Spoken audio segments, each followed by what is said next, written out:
В рамках мероприятия была проведена выставка творческих работ Эсфиры Ягьяевой, а также серия мастер-классов по созданию узоров на руках в технике мехенди, по рисованию тюльпанов заслуженным художником Крыма Ирфаном Нафиевым, а также мастер-класс по оригами. Заместитель директора Республиканской крымско-татарской библиотеки имени Исмаила Гаспринского Леля Кадырова отмечает значимость тюльпана как символа в крымско-татарском творчестве. Наша цель – донести красоту, изумительность нашей природы, нашего Крыма. А тему мы выбрали «Крымля-лесы», «Крымский тюльпан».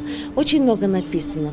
Классики, поэты посвятили свои прекрасные стихотворения в честь этого цветка. Это Номан Челебеджихан, где он тюльпан сравнивает с цветком народов, проживающих в Крыму. Есть у него знаменитое стихотворение «Сары тюльпан». То есть это все сегодня будет представлено, и, конечно же, все наше мероприятие будет сопровождаться изумительными номерами, музыкальными номерами. Вниманию гостей были представлены музыкальные и танцевальные номера в исполнении ансамбля «Джемиле», Харам Йылдызы и заслуженной артистки Крыма Майя Нафиевой.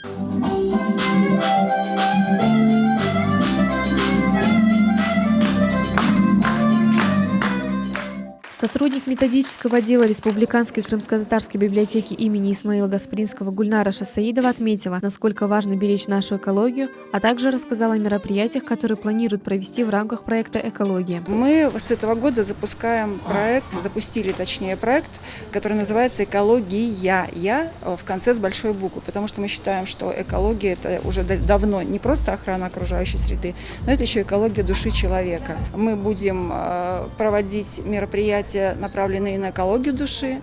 Это и литературные какие-то встречи, вечера, и, конечно же, экологические мероприятия в чистом виде. Это и субботники периодически, которые будут организовываться, и просто встреча с экологами Крыма. Кроме этого, у посетителей была возможность посадить тюльпаны на территории библиотеки, за которыми можно будет приходить и ухаживать в течение нескольких лет. Ферида Халикова, Аким Бекиров, телеканал Милет.